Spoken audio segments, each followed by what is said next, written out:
There are few things as synonymous with the Stone Age as cave art. Since its discovery in the late 19th century, its study has revolutionized how scholars view early human history.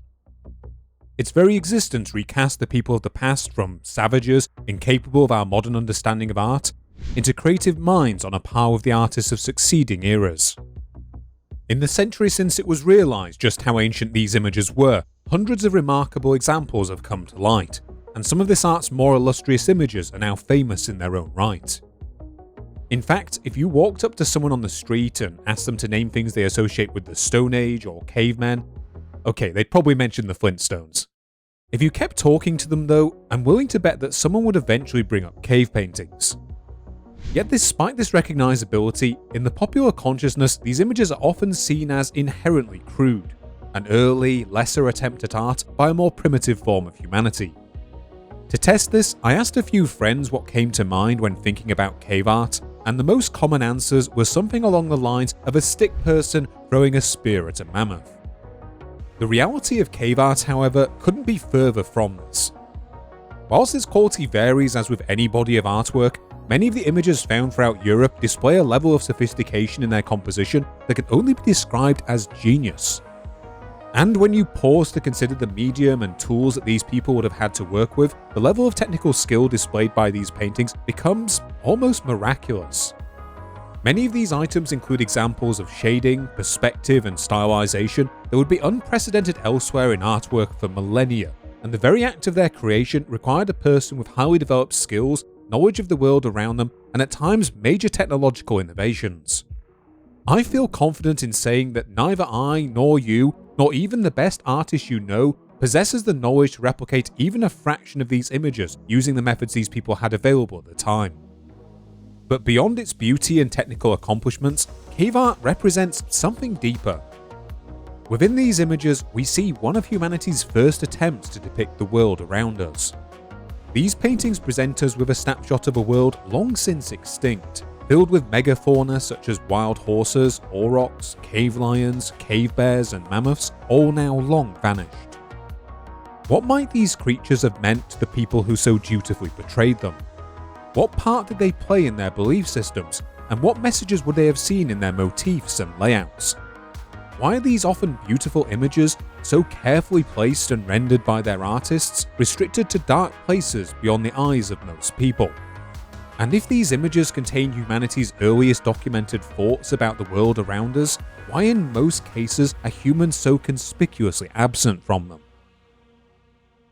All these questions and more will not be answered by this video. I mean, yeah, come on. Archaeologists and anthropologists have been working on these questions for over 100 years now, and the answers to most of them still remain far beyond our grasp.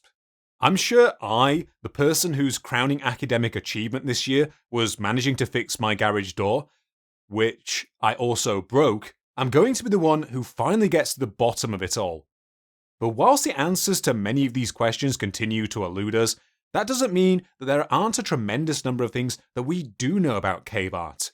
And where the answers elude us, scholars have presented a myriad of theories, many of them compelling in their implications for early human culture and development. So for this video, I thought I'd examine exactly how these paintings were made, what their wider place is in the history of human art, and the theories we currently have as to what these images could have meant. As I do so, I'll also try and keep in mind what these paintings and their creation says about the people who made them, and take a look at a few glimpses of their everyday lives that are to be found in the places that they chose to decorate. As the title of this video implies, I think that cave art is just about one of the coolest things in human history, and I hope by the end of it, I'll have convinced you that it's more than just some stick figures throwing spears at a mammoth. Then to finish, I'm going to completely screw myself over. Let's get started.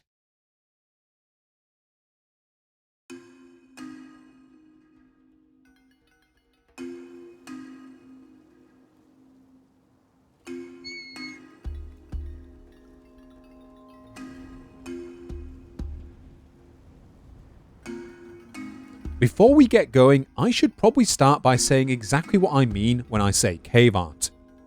Most people are probably already a little familiar with the images of large Ice Age animals such as horses, aurochs, bison, ibex, rhinos, mammoths and deer that have been found in caves stretching throughout Europe as far east as the Russian Ural Mountains.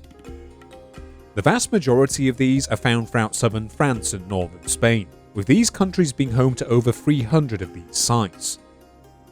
A small number of these sites also include depictions of humans, though these usually consist of disembodied body parts such as heads, phalluses and vulvas, rather than complete figures. In form, these sites are incredibly diverse.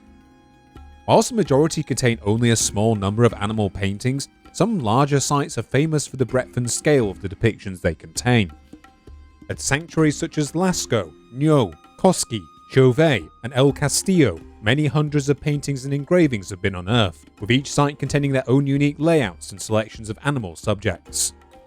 Alongside this, we also see widespread evidence of other forms of decoration dating from this time, some of it not limited to caves.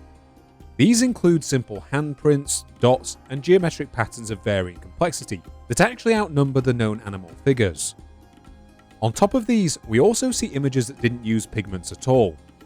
Instead, they took the form of simple finger tracings or more labour-intensive etchings, which were used to build up similar geometric and animal motifs. At some sites, this imagery may have been produced in a relatively short amount of time by a limited number of artists, whereas at others, there is evidence of multiple different phases or periods of decoration, separated by centuries or even millennia. To the best of our current understanding, this artwork appeared in Europe around 40,000 years ago, during a period known as the Upper Paleolithic. Whilst it was once thought that there was a several thousand year gap between the arrival of modern humans and the appearance of the first cave artwork, there is increasingly evidence that a small amount of wall painting was being conducted from this earliest point, and as we'll get into it, it may even have predated our arrival entirely. This type of artwork continued in various forms until roughly 11 to 10,000 years ago, when the practice of decorating caves seems to have gradually died out. This time span roughly covers four major divisions of the Upper Paleolithic: the Aurignacian, which began around 43,000 years ago, the Gravettian, which dates from around 28,000 years ago, the Solutrean, dating from around 21,000 years ago, and the Magdalenian, which began around 17,000 years ago. Whilst the earliest cave art appeared either in or slightly before the beginning of the Aurignacian, a far greater proportion of it would be produced in these later eras, with the majority of all cave art being produced in the Magdalenian. Before we continue, let's stop for a second to consider just how long a period of time that is for these artistic traditions to have persisted. On other videos on this channel, we've discussed later human cultures and civilizations, which usually cover time spans that range anywhere from a few hundred years to several millennia at the most. Even then, we often see artistic practices evolve over the course of this time, a process best symbolised by changes in how people chose to decorate their dwellings and pottery. As an example, let's take the Minoans. They're a civilization with a distinct art style some of you might have seen. Their main period of surviving artistic expression lasted from around 1700 to 1100 BCE, which gives us a not too shabby 600 years of artwork to draw upon. Even then though, the artistic forms of these peoples would change throughout the centuries, reflecting both local political developments and interactions with other surrounding cultures. By comparison, most scholars argue that the central motifs of cave art persisted not for 1,000 years, not for 10,000 years, but for 25,000 years. To try and help us get our heads around how long that is, that's 100 times longer than the United States has existed, more than 10 times longer than the entire lifespan of the Roman Empire, and at least 4 times longer than the time humans have been living in cities. The sheer scale of this time has led some archaeologists to be a little cagey in how they discuss this artwork, arguing that a single category of cave or rock art is simply too broad to summarise all the varied forms and functions that these images take on. This period shouldn't be seen as a static one either. Throughout the broad span of the time that cave art was produced in Europe, vast environmental changes swept the world. Around the time that it first appeared, Europe may have been rocked by a 1-2 punch of a devastating glacial event, followed by a massive volcanic eruption, which would have hit around 40,000 years ago and may have played a part in the eventual extinction of the Neanderthals. By this time, early modern humans had already expanded into parts of southern Europe, and by 35,000 years ago, the increasingly favourable climate facilitated their expansion northwards. Then from around 26,000 years ago, the climate grew colder and drier again as the most recent ice age began, forcing new adaptations upon the people who lived there. Sea levels lowered, glaciers covered parts of northern Europe, and large areas became dominated by forested steppe and tundra. Both the species and number of animals available for humans to hunt changed, and the people who lived during this time developed new technologies to survive. Throughout all of this, cave art continued to appear across Europe, and as the temperature fell, more and more of these images would be painted in the continent's dark, secluded recesses. As we'll get into, there is some controversy as to whether the conventions of this artwork changed during the long millennia during which it was painted. Before we discuss this though, or indeed how it was painted at all, I think it's important for us to note that the practice of painting cave or rock art is not something unique to Paleolithic Europe. In reality, there is bountiful evidence of paintings and etchings to be found in caves and rock shelters on every continent except Antarctica. Many of these examples are comparatively ancient themselves, and some continue to hold ritual roles and to be iterated on today. In fact, it now seems likely that the oldest figurative cave art in the world is to be found outside of Europe. In 2021, Uranium Series Dating discovered an image of a pig in a cave in Sulawesi, Indonesia, was nearly 44,000 years old. And earlier last year, an image of 3 humans and a pig from another cave on the same island were found to be more than 51,000 years old. I've sadly not had much of a chance to go into these and other examples today, because then, well, this video would be several times longer than it already is, and later on I also want to discuss a number of controversies that are largely unique to how European cave art has been interpreted.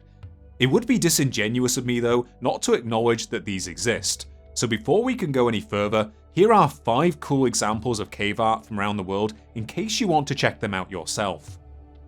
Nawala Gabanmang, Australia. Cueva de las Manos, Argentina. The Kondoa Irangi rock paintings, Tanzania. The Chumash painted caves of Southern California. And the rock paintings of the Jinsha River in China. On top of this, I also want to say that despite the popular stereotype, the vast majority of Paleolithic Europeans didn't live in caves. As discussed by Dr. Paul Bahn in his book Images of the Ice Age, caves aren't actually particularly good places to live. A lot of them are usually wet, dark, and are full of the sorts of hazards that could easily get someone killed. With that being said, there are a small number of caves in southern France and northern Spain that do show traces of habitation. In these cases, many caves show evidence of either continuous or intermittent occupation, that in some cases stretched over millennia. Throughout this time, the human occupants of these caves would also potentially have to share these sites with other creatures, including predators such as cave bears, cave lions, and even cave hyenas. These dangers meant that in addition to more creative skills, artists from this period also had to possess a degree of bravery. They had to be willing to traipse into dark places beneath the earth, which could be home to natural hazards and predators, and to work for hours in often uncomfortable spaces illuminated only by what light they could generate themselves. The appearance of European cave paintings around the beginning of the Aurignacian, along with other portable objects, represents something of a sea change compared to earlier examples of human artwork. To demonstrate this, let's examine the history of earlier Paleolithic art. It's often tempting to view the history of art in a linear fashion, with older works being inherently cruder and lacking the technical skill of today's artists. If you're being really uncharitable, you can apply some of this thinking to cave art. I mean, it's just a bunch of people making handprints and drawing some animals. God, they hadn't even figured out blue yet. Whilst I hope to demonstrate that this perception is false, I have to admit that a lot of artwork predating the Aurignacian can seem very simple in its execution. The earliest examples of this date back far further than the last ice age, and it has even been argued that humans have been making art, or at least objects that were aesthetically pleasing, since before modern Homo sapiens even emerged.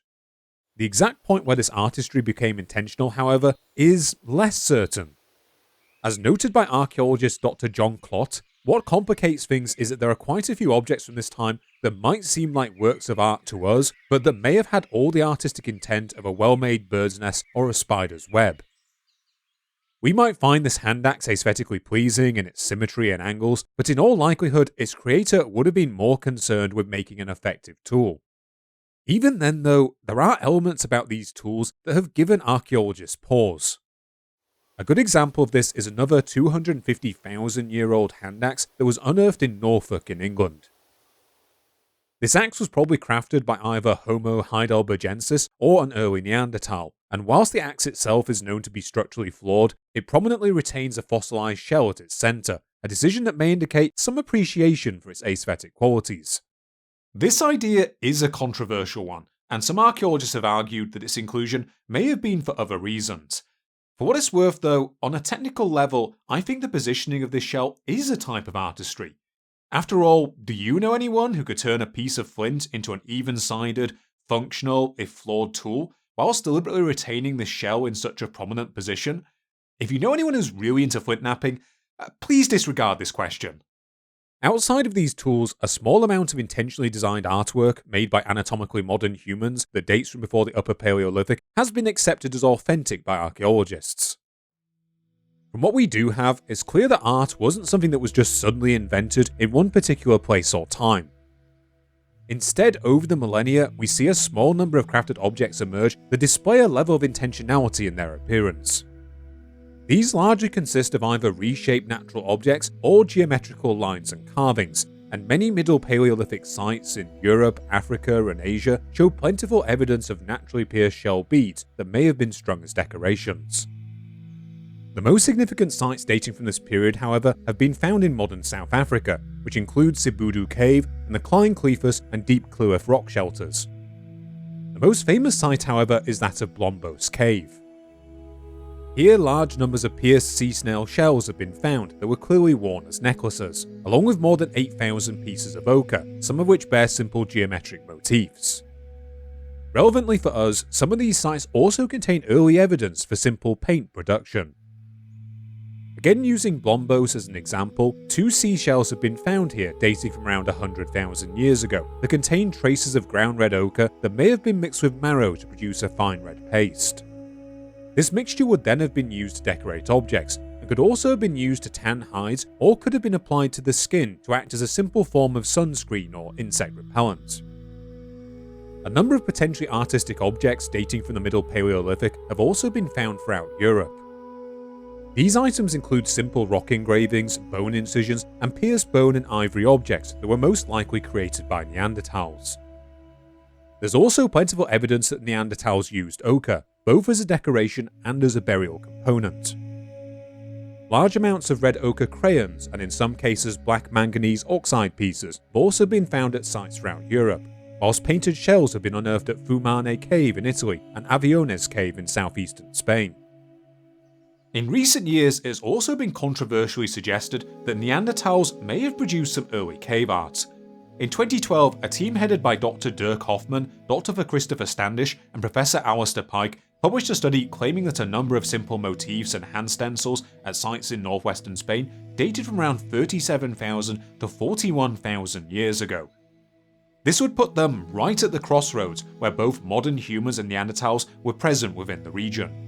In 2018, the same team would also present results from a follow-up study, claiming that a number of similar images found at the sites of La Pasiega, Maltravieso, and Ardales dated from between 63,000 to 67,000 years ago, meaning that they would long predate modern humans and could only have been produced by Neanderthals.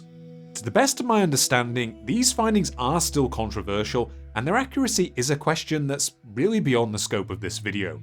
It is an interesting possibility, though, that the idea of painting an image on a cave wall isn't something unique to modern humans, and that another species of human may have practiced it first in some limited capacity.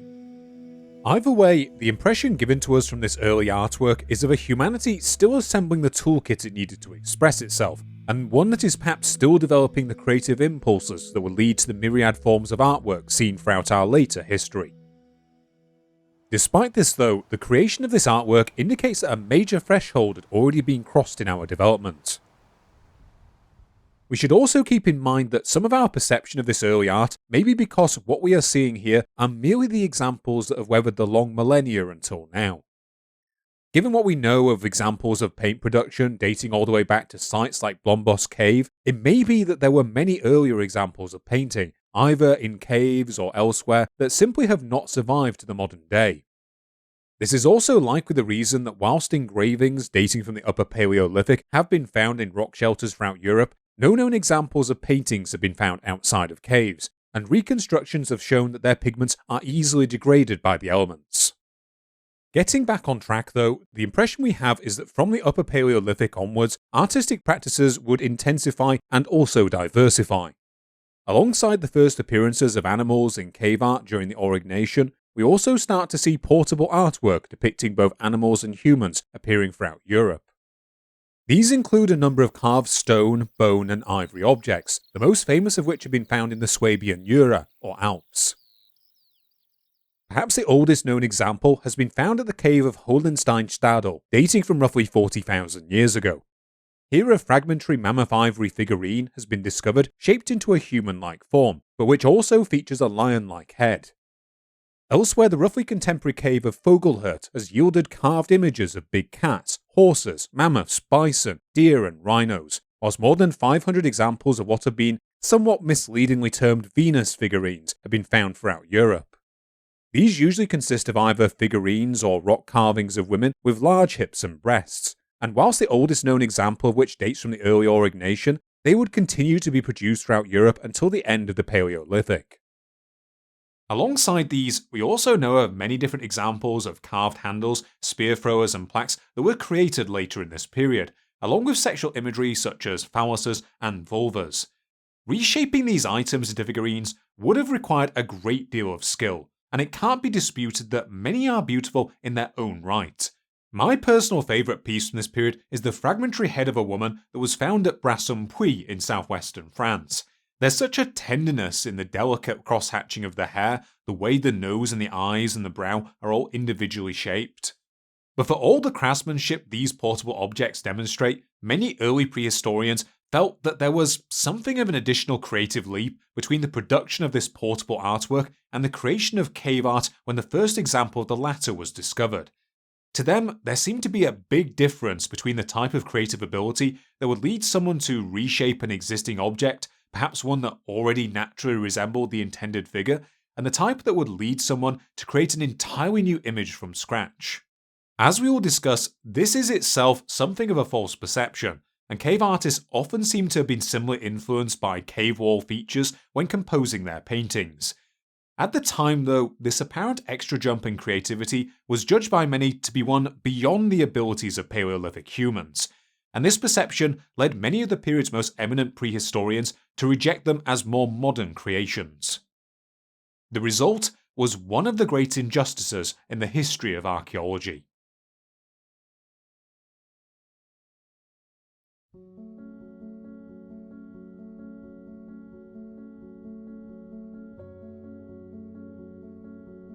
Somewhere between the late 1860s and the early 1870s, a tenant farmer and tile maker named Modesto Cubillas stumbled across Altamira Cave near the town of Santillana del Mar in northern Spain.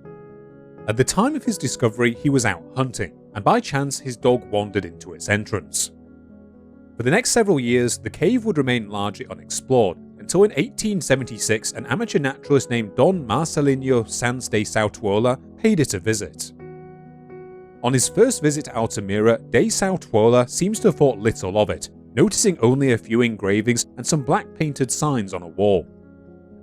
This all changed 2 years later when he attended the 1878 Universal Exhibition in Paris.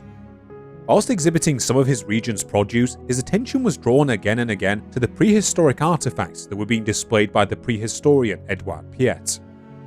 To quote the recollections of his daughter Maria Justina decades later, "Among all the wonders of the great show, nothing made a more profound impression upon my father than the prehistoric artifacts discovered by Piet in the Dordogne department of France. These tools and instruments, as you know, furnished abundant proof that man had existed at the same time as animals now extinct in Western Europe. That is to say, mammoths, muskoxen, bisons and reindeer. However, by no means everyone accepted the proof. Evidence was, indeed, hotly and fiercely contested. Nevertheless, Piet really was able to produce drawings and engravings dating from these prehistoric times, Drawings, indeed, executed by prehistoric man who lived countless ages farther back than was then generally believed possible. My father became very excited about the whole business. Again and again he went back to view the glass cases and to gaze upon the implements and art objects. One day de Sautuola met Piet himself, who he quizzed at length on caverns, artifacts, excavation methods, and 1,001 other things to do with archaeological fieldwork. Back in Santillana, he set to work excavating the cave at Altamira and others in its vicinity, hoping to find relics on a par with the ones he had seen in Paris. Going by his own writings and his daughter's account, his excavations were admittedly amateurish, beyond those of even the infamous archaeologist and dynamite fan Heinrich Schliemann, though in de Sautuola's defense, he didn't blow anything up.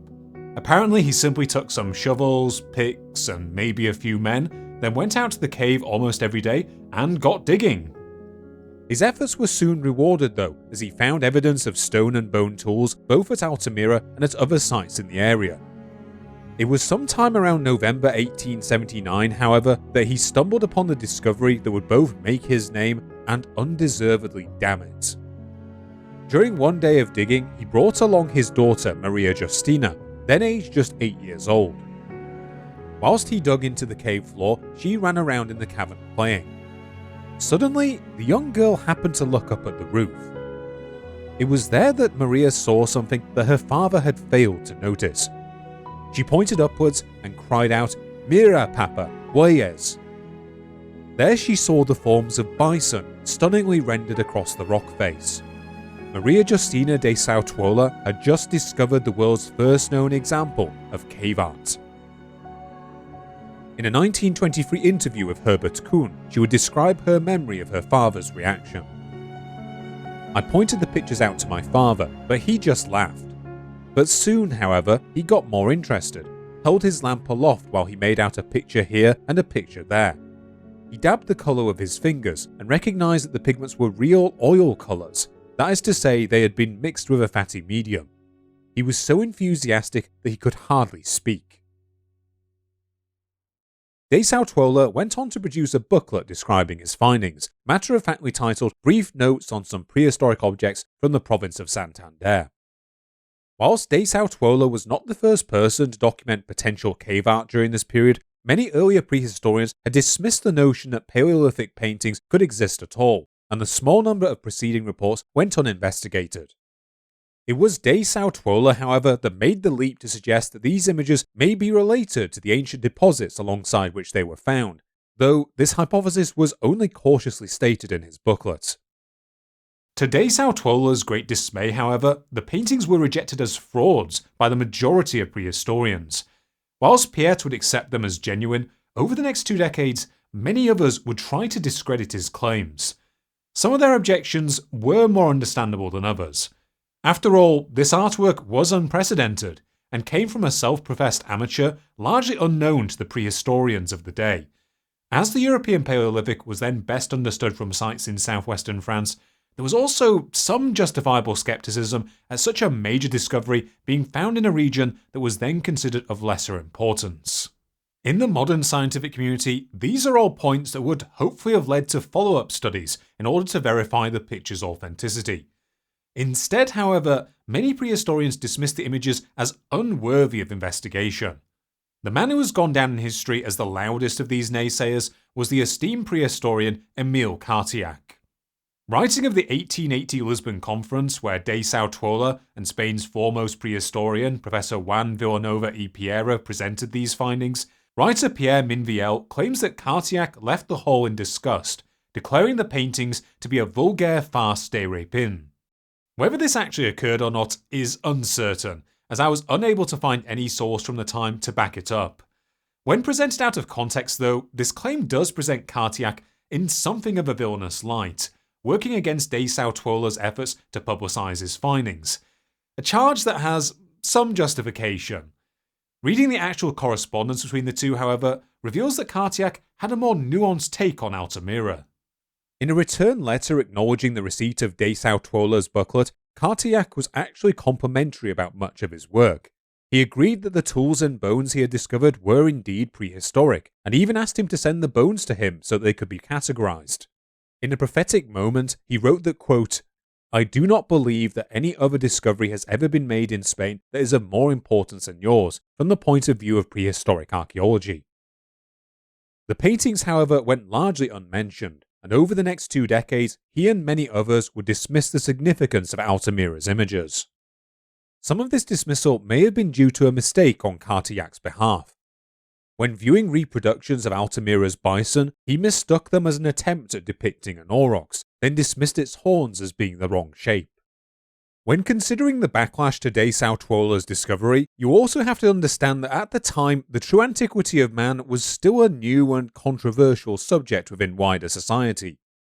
It was only in recent decades that the chronology of Bishop James Ussher, which held that the world began in 4004 BCE, had been overturned by the work of Bussy de Pert in the Somme Valley and William Pengelly at Brixham Cave.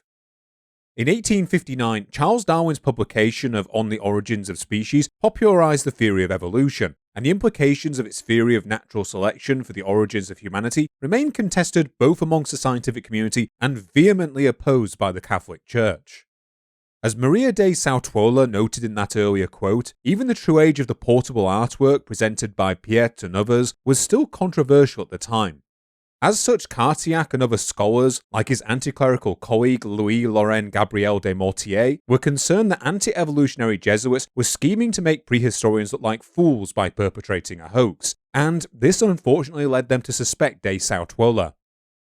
But on top of these potentially valid concerns were heaped a bunch of misconceptions, wild rumours, and outright lies. Despite not having seen any of the art in person, some researchers claim that the drawings were simply too fresh to be as old as hypothesized, and it was even claimed that a modern artist had been seen entering the cave in order to perpetrate a hoax. This claim turned out to be half true. The painter was a Frenchman named Paul Ratier, except he had actually been hired to create the drawings of the Altamira artwork that Villanova and de Sautuola had presented in Lisbon in 1880. De Sautuola responded by inviting these prehistorians to come see the images in person. Only one of them bothered to show up though, a railway engineer named Edouard Arlet, who was really acting on behalf of both Cartillac and de Mortier. After viewing the paintings, he argued that the pictures were simply too good to have been painted by savages. Also, the anatomy of the aurochs was wrong, the paint seemed too fresh to the eye and touch, and he thought that some of it had been applied using a modern paintbrush. Arlet's dismissive report would be published in the Anthropologie, and both Cartillac and de Mortier were entirely satisfied by his conclusions. From reading about it all now, it seems that many prehistorians of the period were simply unable to shake their perception that ancient men and women were too primitive to craft such wonderful imagery. In the end, vindication would not come in de Sautuola's lifetime. He died in 1888, believing that his honour had been insulted. It wouldn't be until 1895 that similar art would be discovered at Chauvet Cave in southern France, a site of indisputable Paleolithic age. Over the next decade, more painted sites would be discovered, and evidence of their prehistoric origin began to mount. 14 years after de Sautuola's death, Émile Cartillac finally visited Altamira alongside Father Henri Breyer, a researcher who was himself so prolific that he was later dubbed the Pope of Prehistory. Here, Cartillac would quickly realise his mistake. Both he and Harley would spend the rest of their careers begrudgingly trying to take the loss. In 1902, Cartillac published a famous article apologising for his mistake, titled Mea culpa de un sceptique, which ended with the following quote: "We must bow to the reality of a fact, and for my part, I must make amends to Mr. de Sautuola. Even the sight of the beautiful plate of which we are providing a facsimile here is a revelation of the prehistoric style that I was wrong to ignore. And as for these strange forms that rightly astonished Mr. Arlet, and of which he brought us precise figures, they continue to astonish us. But what does it matter? We are today more accustomed to surprises in the domain of prehistoric archaeology. Our youth thought they knew everything, but the discoveries of Messieurs Delou, Rivière, Capitan, and Breyer, and especially the admirable excavations and artistic collections of Mr. Piet, show us that our science, like the others, is writing a history that will never be finished, but whose interest is constantly increasing." This apology has been read in different ways. Some scientists see it as a masterpiece of a scholar admitting an honest mistake in the face of new evidence. Others have been less charitable, instead viewing Cartiac's apology as a late conversion forced by the weight of the evidence, and one during which he continued to defend his earlier actions and Arley's report as proper at the time. Ironically, it was Cartiac, alongside Breuer, who would go on to publicise Altamira to a wider scientific audience. After revisiting the site in 1903, Arley would also admit that he was wrong about at least some of its images, though he continued to label the bison sealing a fraud, and only later admitted his own report was a stain on his record. In the 100 years since the widespread recognition of Altamira's authenticity, we've come a long way in understanding exactly how these pictures were created. In addition to understanding many of the tools and techniques that these people employed, we've also answered some of the more legitimate scientific questions that Arley and others raised during Altamira's original dismissal. To demonstrate this, let's discuss how this art was actually made. Imagine for me, if you will, one of these ancient artists stood in front of a European cave wall over 25,000 years ago. They found the surface on which they want to realise their unsullied creative vision, and now they can't wait to get painting. But before that, they still have to make the paints that they'll be using, along with any tools they'll need to do the actual painting. On top of this, they'll also have to deal with any complications unique to the cave they're working in. What if it's too dark for them to see well, or what if the best surface for the work they're planning is located just out of their reach? As we'll see, these are just some of the considerations that a Paleolithic artist would have had to take into account. Let's start with the first stage. How would these artists have made their paints? In almost all cases, Paleolithic artists would have been limited to making paints with 4 major colours: red, brown, yellow and black. As noted by Paul Barn in his work Images of the Ice Age, it's commonly assumed that colours such as green and blue would also have been produced using plant extracts, but that the resulting pigments have not survived. In reality though, these colours require modern techniques to produce, and it's unlikely that many of these artists had access to them. The red, brown and yellow pigments would have been made using various types of ochre, themselves a mixture of clay and a type of iron oxide known as hematite. Blacks, on the other hand, would have been made using either manganese or charcoal produced by burning wood or animal byproducts such as bones and horns. While some caves contain these minerals already, others lack them, and instead these ingredients would either have had to be mined elsewhere or possibly traded for. Once they were procured, these minerals could then have been shaped and used as simple crayons, but more often they appear to have been crushed to create a more versatile powder. This was then mixed with extenders, substances that improved the quality and flow of the paint, and binders to allow it to adhere to the wall more effectively. At Lascaux, for example, evidence has been found of simple pestles and mortars that still contain small amounts of black, red and yellow pigments, whilst at Altamira people likely mix their paints in small limpet shells in a fashion that resembles the methods used at Blombos Cave so many millennia before them. Only having 4 colours to work with may on the surface sound like a major limitation on the types of art that these people could have created. We should keep in mind though that some of these minerals would naturally have been present in differing shades. We have plentiful evidence that these peoples knew of ways of modifying their materials to produce additional hues. They seem to have been well aware that the shade of ochre can be modified with heating, and at Lascaux as many as 16 different colour shades appear to have been created by mixing substances derived from animal bone, quartz, calcite, charcoal and clay. From chemical analysis of the resulting images, we can also tell that the substances used to create these paints varied both between cave art sites and at times between the individual paintings within them. Some of these differences were likely due to natural variations in the mineral sources that these peoples employed, and the varying proportions of minerals found in paints from Cognac and the Gargas caves matched those found in local sources. Conversely, at other sites, it has been argued that people may have crafted their own distinct recipes. At the Sanctuary of Nyo, the results of chemical analyses conducted by Dr. John Klotz, Dr. Michel Manu, and Professor Felipe Walter have been used to argue that a number of individual recipes were used to make its paints, with feldspar, talcum, and even biotite being variably added to act as extenders.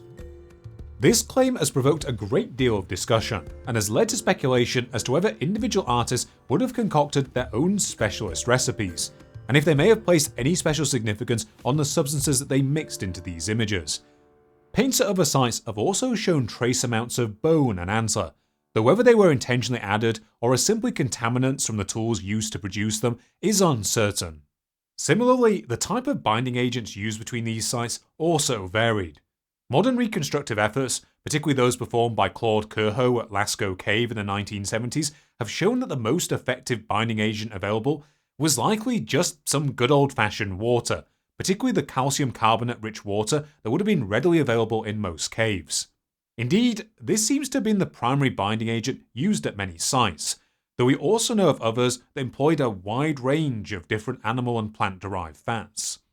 Perhaps the strangest selection of binding material, though, may have come from Altamira, where it was argued in the 1970s by researcher Cabrero Garrido that powdered fossil amber could have been added to the paints. So now that we have a general understanding of how our hypothetical Paleolithic artist would have made their paints, let's move on and look at how they would have applied them to the cave walls. When I began researching this episode, I assumed that many of these images would have been made by people simply dipping their fingers or hands in the paint and then just applying it to the wall. This was true in some cases, and many dots were likely made using this method. Alongside this, some more complex images were likely made by someone making a series of joined up dots to form lines. In other cases, raw ochre crayons or charcoal sticks may have been used to create an outline, though modern reconstructions have shown that these would have worn down relatively quickly. What I did not realise until I researched this episode is that on top of these simple methods, Paleolithic artists also seem to have used a wide array of different, more efficient techniques to realise their creative vision.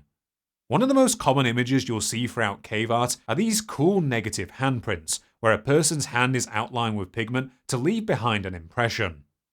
Rather than producing these prints by manually painting around their hands, these artists instead took a different approach. They spat them out. Using a technique known as spit painting, these men and women would simply have placed dry or liquid pigment in their mouth, then either spat it out directly to cover the hand they wished to outline, or through a tube-shaped object. One interesting feature of the resulting handprints is that they provide us with some of the earliest signs of people being either right or left-handed, with each artist usually leaving behind an outline of their less dominant hand. By carefully controlling this stream of paint, it would also have been possible to use this method to produce large dots, or to add shade to another image. Modern-day reconstructions performed by Dr. Michel Laure-Blanchet have demonstrated that when combined with outlining using a simple crayon, this method could be used to quickly reproduce many Paleolithic images in times ranging from as small as a few minutes to a couple of days.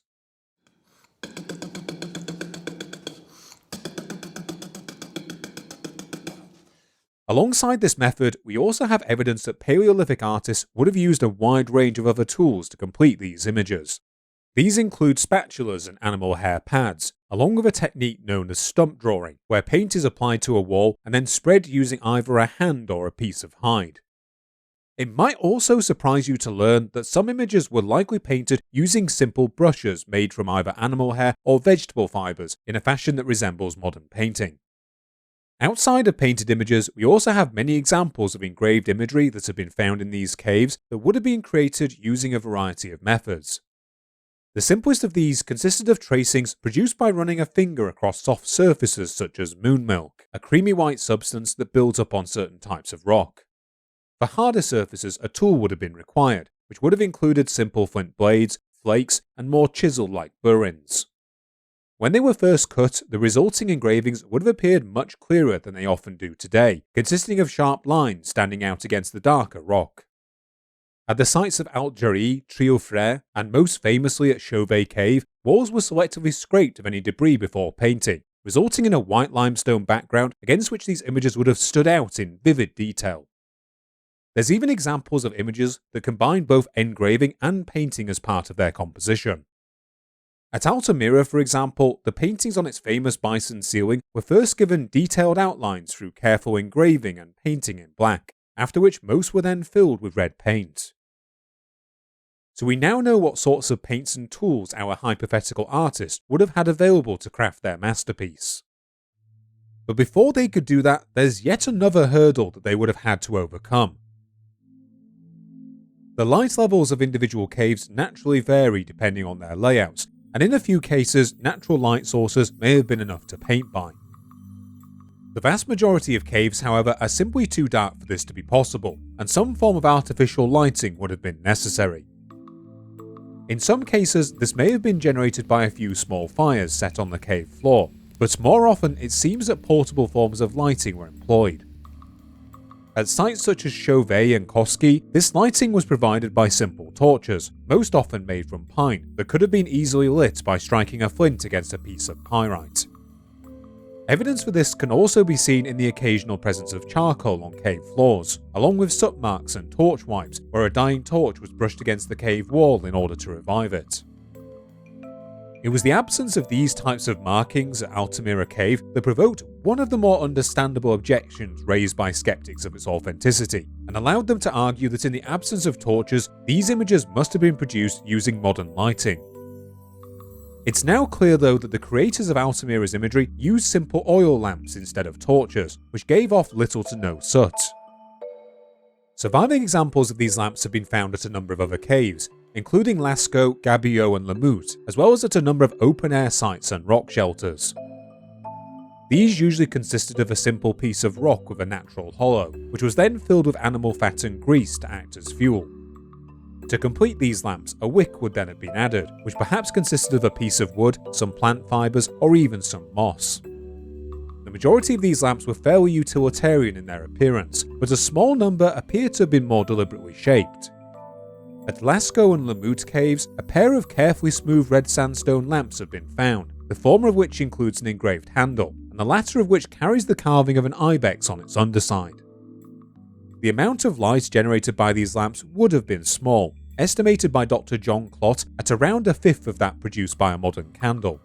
This may still have been enough to work with though, especially if the lamp was held close to the wall that was being worked on. If you've ever had to light a room by candlelight, you'll also know that whilst the human eye struggles in darkness, your vision rapidly improves in low light. These lamps may also have been improved by adding a greater number of wicks, or by using multiple lamps simultaneously. When all these tools were combined, they would have been more than enough for our hypothetical Paleolithic artists to produce the majority of known cave art imagery. But even with all of these tools at their disposal, we still know of many surviving images that were painted in places that are now far too high or awkward for them to have reached.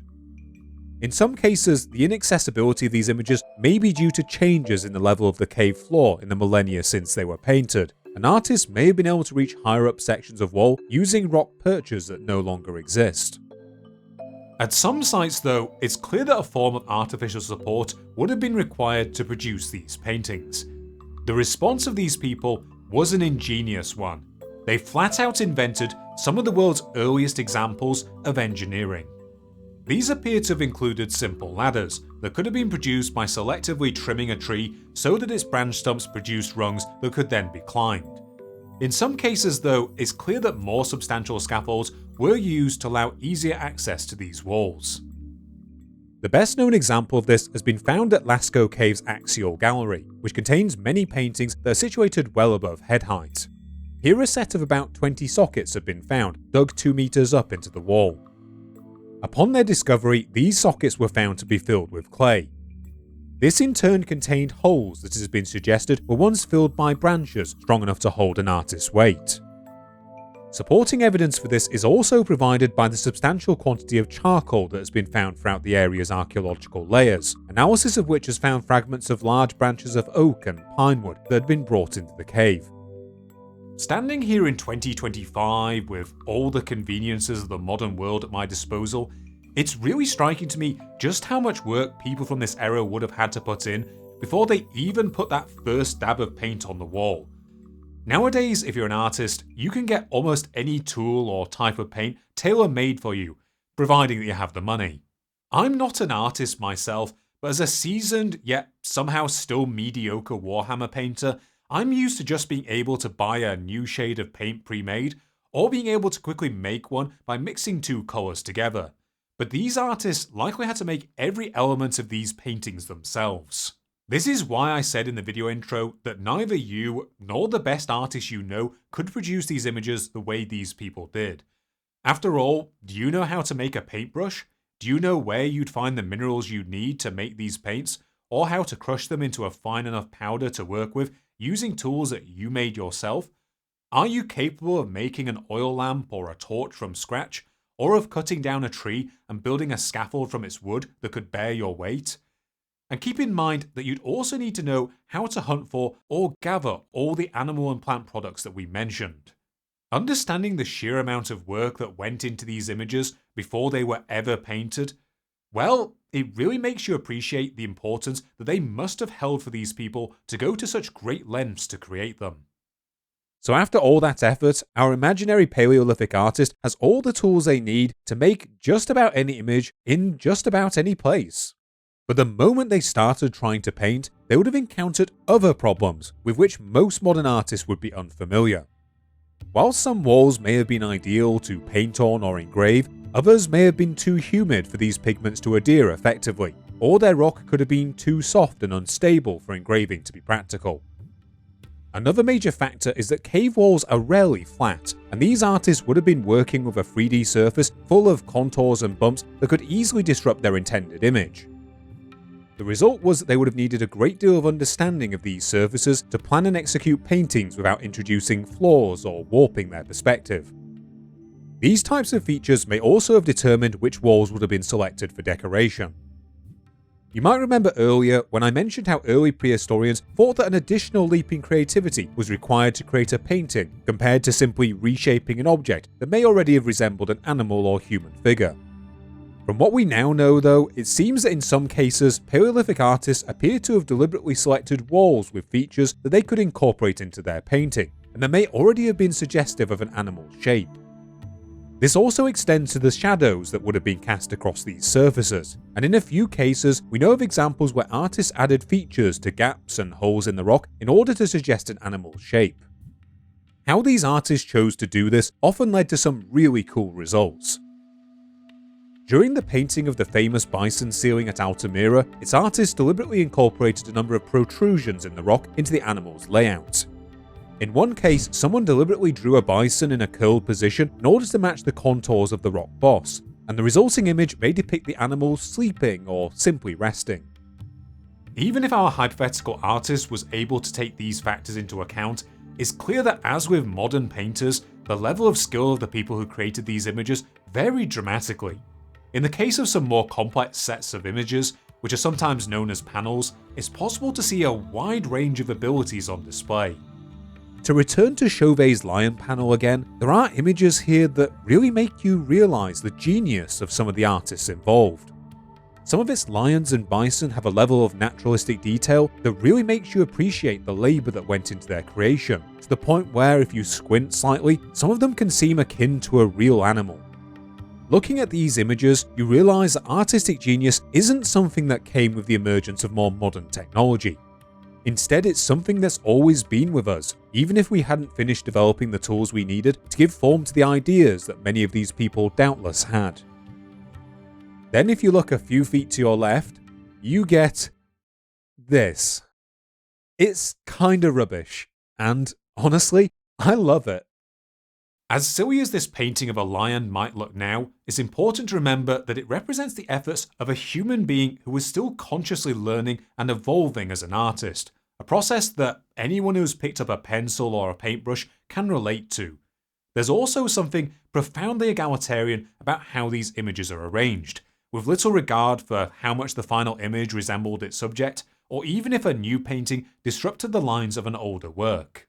A part of me also wonders if some of these clumsier seeming works were actually a deliberate attempt to adopt a distinct style by their creators, or if some of these artists drew images this way because of that most basic human motivation, because they thought it was funny. Sometimes though, the strange look of these images has nothing to do with the original artist's skill. This is because the three-dimensionality of these images can complicate our ability to catalogue them using photography. I fell victim to this myself a couple of months back when I made a joke on Blue Sky about this lion image being just a silly looking little guy, only for someone to immediately jump in and expose me as the hack I am by pointing out that the image looks very different if it's viewed from its intended angle. I mean, I still think it looks a little silly, but that's fine. It's allowed to be a little silly. So we're now familiar with the wide range of techniques these ancient artists would have employed to create these paintings. But something that we haven't really covered is the different artistic styles that were used when composing these images. I mentioned earlier that there has been some controversy as to how much the motifs and styles of Paleolithic cave art changed over the millennia, or even if they changed at all. Up until the mid-1990s, it was widely thought by scholars that the answer was yes, and that prior to the widespread availability of more direct methods such as radiocarbon dating, the artwork in individual caves could be dated based on their stylistic features and comparisons to surrounding archaeological deposits. Whilst it proved impossible to fit every example of cave art into a single developmental scheme, by the mid-1990s it was thought that a loose chronology of how this cave art evolved over time could be put together. This method was greatly shaped by the work of Professor André Leroy-Gourhan in the 1960s, who categorized cave art into a series of flexible styles, separated by periods of transition and sudden pulses in development. This stylistic dating system would be greatly refined in subsequent decades to deal with its oversimplifications and occasional inaccuracies, and whilst it still had detractors, its overarching features would remain widely subscribed to for decades. According to this framework, the first style of cave paintings appeared during the Aurignacian. These consisted of simple engravings, red and black dots, finger markings, and hand stencils, most of which would continue to be used throughout the Upper Paleolithic. From the Gravettian through to the first part of the Solutrean, we also begin to see depictions of animals from a side-on perspective. Whilst these paintings are often executed with great technical skill, they are usually restricted to silhouettes of animals with elongated heads, whose extremities are either absent or crudely depicted. Throughout the late Solutrean and the succeeding early Magdalenian, more complex images of half-twisted or three-quarter view figures began to emerge, now marked by increasingly developed limbs, elongated bodies, multiple colours, complex internal shading, and which often include more detailed anatomical features. Finally, in the late Magdalenian, we see the emergence of often beautiful images that display more realistic body proportions, fully formed limbs, and a greater understanding of their movement. Similar to our discussion of the earliest human artwork, these apparent changes in style over time led to further debate about the development of human creativity during the Upper Paleolithic. Was it simply the case that certain styles happened to be popular throughout different periods? Or was the increasing realism and complexity of images seen in the Solutrean and the Magdalenian the product of a technical understanding of perspective and anatomy that prior artists were simply incapable of? Then in the early 1990s, the first direct radiocarbon dating began to be performed on cave art.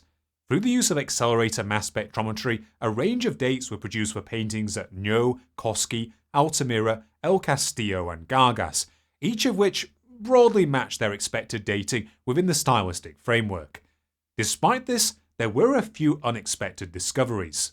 One of these was that a number of sites gave radiocarbon dates suggesting that their paintings had been made in two or more phases, rather than as a single homogeneous composition. In sanctuaries such as Nyo, these phases were separated by only a few hundred years, whilst at others such as Koski, several millennia had passed between them. Outside of these new discoveries, however, by the mid-1990s, it seemed that the stylistic theory that cave art evolved over time was on the cusp of being validated. Then, with one sensational find, everything changed.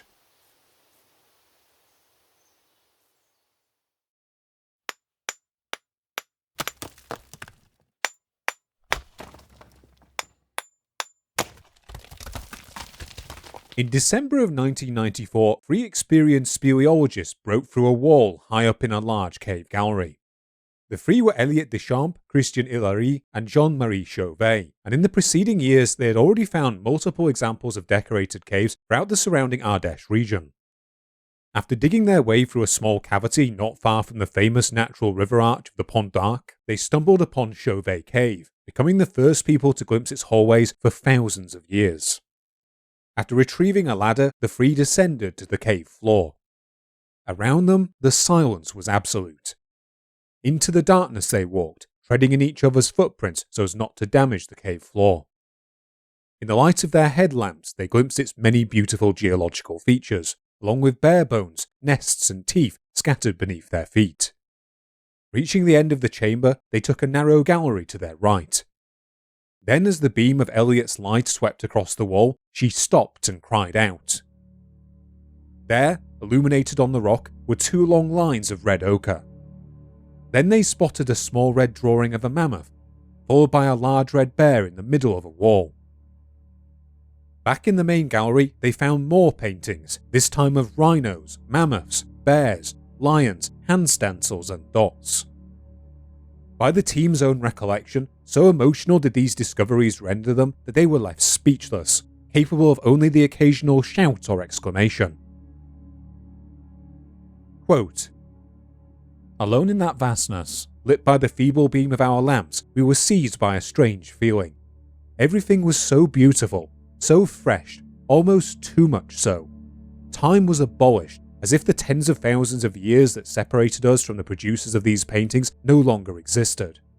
It seemed as if they had just created these masterpieces. Suddenly, we felt like intruders. Deeply impressed, we were weighed down by the feeling that we were not alone. The artists' souls and spirits surrounded us. We thought we could feel their presence. We were disturbing them." At the time, none of them could have known that the discovery of the masterpieces of Chauvet Cave would upend the stylistic theory of how Paleolithic cave art evolved. Unparalleled by any other site in the region, its panels of vividly executed lions, horses, and bison remain impressive even by 21st century expectations. These paintings display a broad range of sophisticated techniques which were then thought only to exist in cave art that had been reliably dated to the Solutrean and the Magdalenian. Many of Chauvet's panels include naturalistic figures portrayed in three-quarters perspective, along with extremely rare examples of animals drawn from a face-on perspective. Its artists also employed sophisticated shading previously only seen in Solutrean and Magdalenian sites, depicting many anatomical features such as eyes, mouths, nostrils, and ears.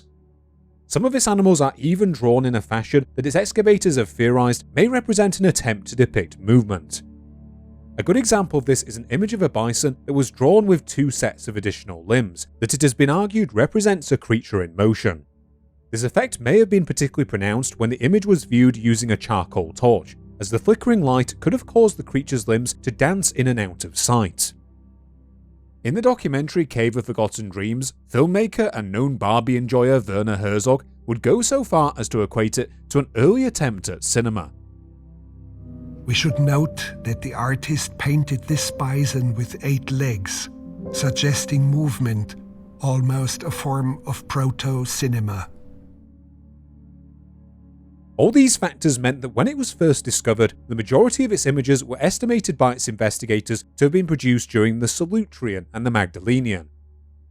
In the first major publication on the site, released before any radiocarbon dating was performed, a specialist team headed by Dr. John Clott estimated that the majority of its art was between 17,000 to 21,000 years old. This was based on its stylistic similarity to art found in the Solutrean caves of the Ardèche, along with Chauvet Cave and some details of Lascaux. Some of its red paintings also stylistically resemble those found at a number of Spanish cave sites such as El Castillo, La Garma, and Yonin, and as such they were thought to date either from the Gravettian or the early Solutrean. The cave also notably contains multiple depictions of reindeer, which are unknown elsewhere prior to the Magdalenian, when they appear to have been extensively hunted by Paleolithic humans. A year later, however, the first radiocarbon dating performed at the site dropped a bombshell into the world of cave art. This artwork didn't date from either the Magdalenian or the Solutrean. Instead, it dated from between 30 to 32,000 years ago, putting it all the way back in the Aurignacian. These findings catapulted the art of Chauvet Cave from being one of the most beautiful examples of late Paleolithic cave art to at the time being the oldest known paintings in the world. These were also uncalibrated ages, which, for complicated reasons that I'm desperately avoiding explaining here, mean they could be even older. And these were just the charcoal images.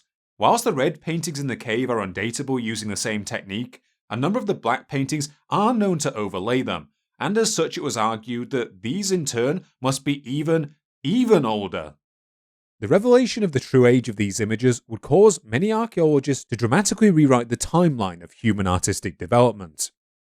Chauvet Cave wasn't just another major example of Paleolithic cave art, instead it was proof that earlier humans were every bit as capable of using the same techniques and stylistic innovations as people who lived millennia later. Now, instead of an uneven but fairly discernible development of techniques and motifs, archaeologists were able to speak of the styles of Paleolithic art as having flowered and then declined at different points throughout the Upper Paleolithic. In the 30 years since, a few other examples of figurative artwork have also been found dating from this period, though none of it as spectacular as Chauvet. As with the artwork dating from the Lower and Middle Paleolithic that we discussed before, part of this may be due to their great age. It's possible that there were once many other examples of artwork like this, but that they simply haven't survived the tens of thousands of years that have passed since their creation.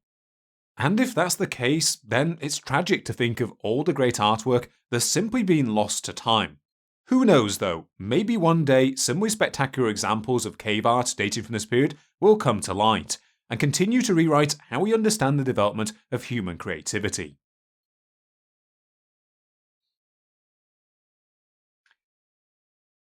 Okay, put a pin in that. We've talked a lot so far in this video about the whens, the wheres, and the hows of cave art. But something that we've kind of conspicuously avoided discussing so far is why any of this artwork was made in the first place. The answer is, dunno mate. Thank you very much for watching. Hope you all enjoyed the video. Don't forget to hit the like button on your way out, maybe subscribe to the channel, and if you really want to, leave a comment below. Okay? Bye.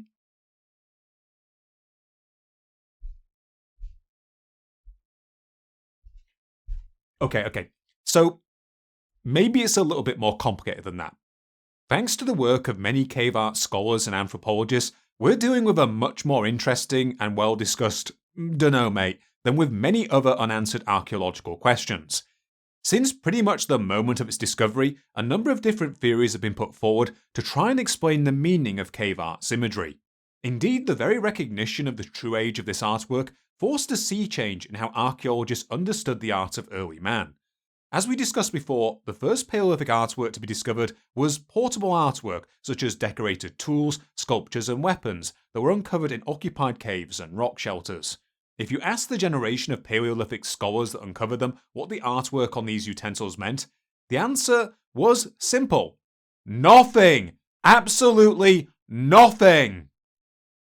According to men like Gabriel Lemortier, Edouard Lartet, and Edward Piet, prehistoric peoples engaged in art simply for the joy of making it, with no deeper underlying meanings. This was very much in line with the historical image of the noble savage, a distorted view of prehistoric peoples as having lived lives of ease and plenty, full of free time in which to entertain themselves by creating art. This idea was also heavily influenced by Mortier's anti-clericalism, which led him to reject the idea that Paleolithic people had any concept of religion.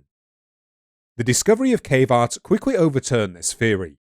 The question arose that if this artwork was created simply to be admired by these communities, why was it placed away from settlements and occupied caves in such dark, isolated spots? To try and explain this, new theories would emerge, each of which attempted to explain the purpose of cave art on a global level. The first two of these were both proposed by the influential religious historian Salomon Reinach, and drew upon the works of early ethnologists. The first of these was known as totemism, and it held that groups of Paleolithic people would have associated themselves with a particular animal totem. Under this theory, each creature would have been the subject of dedicated worship by their followers, who venerated it in their artwork and perhaps abstained from hunting it. However, this argument fell out of favour due to three major criticisms.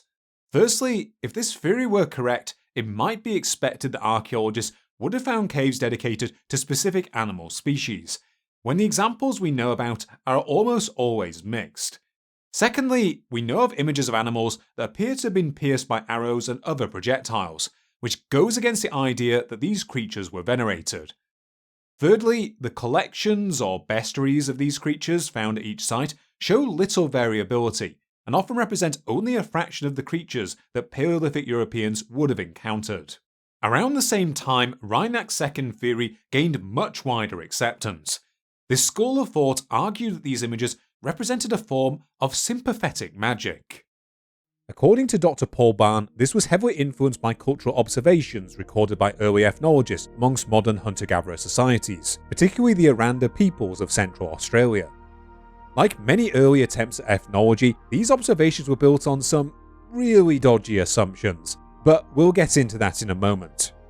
From these, it was argued that the Aranda peoples performed ceremonies to encourage changes in the animals around them, and in aid of this, they featured them prominently within their own rock art.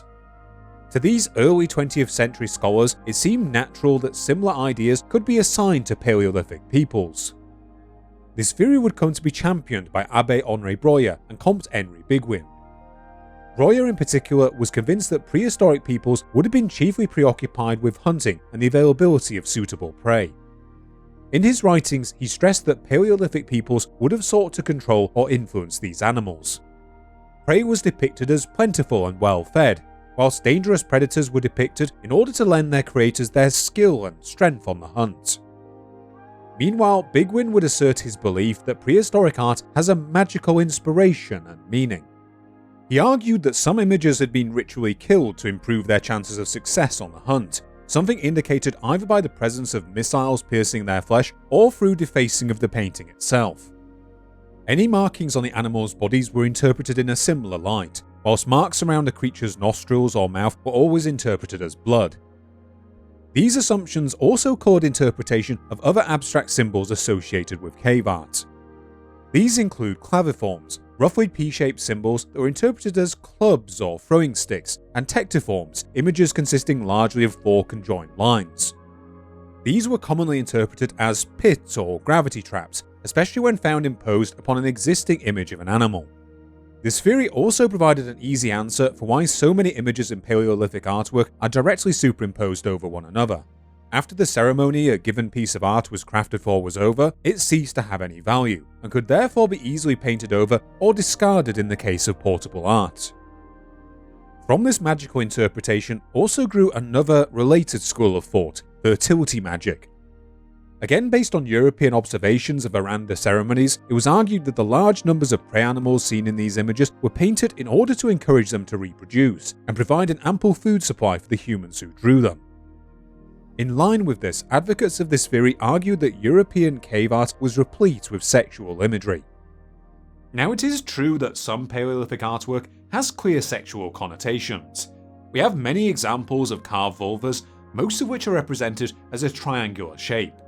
Of the small number of indisputably human figures depicted in paintings and carvings, a number are recognizably male or female, and the former are sometimes depicted with obvious erections. On top of this though, some dubious claims were also made that many of these images represented scenes of copulation, and that the animals depicted were in fact pregnant. Comparisons were also drawn to the Venus figures we discussed before, which are often presumed to symbolize female fertility. The simple fact though is that these figures are a diverse group, and the idea that they held any sexual significance is arguable. As Dr. Paul Barn notes, few of these figures contain detailed vulvas, and often accentuate the breasts and hips instead. It's even been controversially argued that these accentuated features may not be a stylistic feature, and instead was an attempt by a female artist to create a self-portrait, with the resulting distortions mimicking her image of her body as she looked downwards. Both of these theories would remain influential amongst cave art scholars for decades, and continues to find currency amongst modern anthropologists. Indeed, much of the modern view of cave art that is primarily concerned with hunting is likely a product of this school of thinking. What has not endured though is the idea that all of the many varied forms of cave art can be explained by these theories, or even the majority of it. As noted by these theories' detractors, much of the evidence cited for this unified model appears to rely on cherry-picking and speculative interpretations, particularly of what constituted a scene of copulation. It has since been pointed out that if hunting or fertility magic was the purpose behind many of these images, one might expect the animals most often depicted would be the ones consumed by their painters. Despite this, excavations at caves with surrounding occupation layers have not always confirmed this. At Nyo, for example, the most commonly depicted species is the bison, yet the people who painted its image appear to have subsisted predominantly on ibex. And in the case of hunting magic, the reality is that only a small proportion of Paleolithic imagery features animals pierced by projectiles. As noted by Dr. John Clott in his work What is Paleolithic Art, this theory also fails to provide much of an explanation for the other symbols seen amongst cave art, such as hand stencils, or the presence of a small number of composite figures that combine animal and human features. Another big reason that these ideas fell out of fashion was that a lot of the observations that underpin them were sorta very racist. I mean, come on, this theory had its heyday during the golden age of weird European race science. It's not like archaeologists were going to miss out on it. For a start, it was simply assumed that the habits of Aboriginal Australians must have been the same as the people who painted European cave art. In the process, they largely ignored the intricacies of actual Aboriginal totemic practices in favour of attributing to them vague concepts of hunting and fertility magic that they then equated directly to the people of the Upper Paleolithic. This is regrettable, but sadly unsurprising, given European attitudes towards Aboriginal peoples at the time. As Professors Ian McNiven and Lynette Russell lay out in their excellent work, Appropriated Pasts, Indigenous Peoples and the Colonial Culture of Archaeology, Aboriginal peoples were literally seen as living fossils by many archaeologists of the early 20th century, and were directly compared to what were then seen as earlier, less intelligent types of human. To quote from W.J. Solis's Ancient Hunters and Their Modern Representatives, the Tasmanians may therefore be regarded with great probability as representing an ancient Mousterian race, which, cut off from free communication from the surrounding world, had preserved almost unchanged the habits and industrial arts which existed in Europe during the very middle of the Paleolithic epoch. The best illustration McNiven and Russell gave of this was taken from a 1915 work titled Prehistoric Man and His Story by Elliot J.F. Scott. In it, there's a nonsense table listing all the various races by their claimed average brain size, which is accidentally a really informative look at the prejudices of the time. Top of the pecking order is of course white Englishmen, 3 guesses which country the author came from, followed by what he considered to be the lesser races of Portuguese, Irish, Scots and Italian people. And guess where he put Aboriginal people? Below Neanderthals, perilously close to gorillas. Bloody hell! The author wasn't even brave enough to stand by his own argument that this order correlated with intelligence, lamely noting only that it is not very easy to prove that increase of brain always accompanies increasing intelligence, but the table which follows shows that on the whole this seems to be the case. Obviously, this is complete nonsense. Scientists have long since shown that race is largely a social construct, and human brain size has very little to do with intelligence. Instead, head size is more dictated by factors such as the latitude that a population has historically lived at, and how cold their environment is as a result. It turns out that Northern Europeans don't have large brains on average because we're smart. We have them because we're too dumb to live somewhere warm. The overturning of these assumptions that Aboriginal people were primitives that preserved the habits of Paleolithic humans led to the discrediting of much of this early ethnography. The resulting backlash would also discredit aspects of the sympathetic magic theory amongst many cave art researchers, and influence the theory that would largely replace it: structuralism. Whilst there had been earlier attempts by figures such as Cartiac to consider the wider context and layout of these caves when analysing their artwork, this theory would be more fully developed in the late 50s and early 60s by the French archaeologist Dr. Annette Laming-Omperé. In her 1962 doctoral thesis, The Meaning of Paleolithic Rock Art, she argued that the preceding decades of ethnographic comparisons were fundamentally flawed. Instead, she focused on the relationships these images had with others in their vicinity, and whether an organisational structure could be identified to explain their distributions. Laming-Omperé was aided during this theory's development by her close collaboration with Professor André Leroy-Gourhan, who had independently begun to draw similar conclusions. While she would eventually abandon much of her theory in favour of her own idiosyncratic brand of totemism, Leroy-Gourhan would remain a highly influential champion for the theory within the wider academic community, and published numerous works elaborating on it. These included his monumental 1967 work Treasures of Prehistoric Art, which I'm bringing up purely because, well, I bought a copy whilst researching this video, and it is absolutely massive. When I bought it, the seller originally wouldn't send it to me until I paid them more because they'd underestimated its weight for the shipping price. Now that I have it, this thing barely even fits on the widest shelf in my house. It's the biggest book I've ever owned, or at least it was until I went and bought this monster too. You know that occasional trope you see in films where someone survives a bullet wound because they had like a really thick book or a document in their jacket? Or like in real life that one time when Teddy Roosevelt got shot? Well, depending on the caliber of the bullet, I think you might have a decent chance of surviving a gunshot if you had this thing strapped to your chest. Getting back on topic, structuralism differed from previous ideas of fertility and hunting magics, where each painting was considered an independent image. Instead, this approach sought to categorize these images depending on the type of animal or geometric symbol, and to relate its distribution to the locations of other images and even cave features and topography. This categorization found that cave art's most frequently represented image is that of the horse, followed by the bison and the aurochs, whilst the least often depicted are creatures like rhinos, mammoths, and predators such as bears and big cats.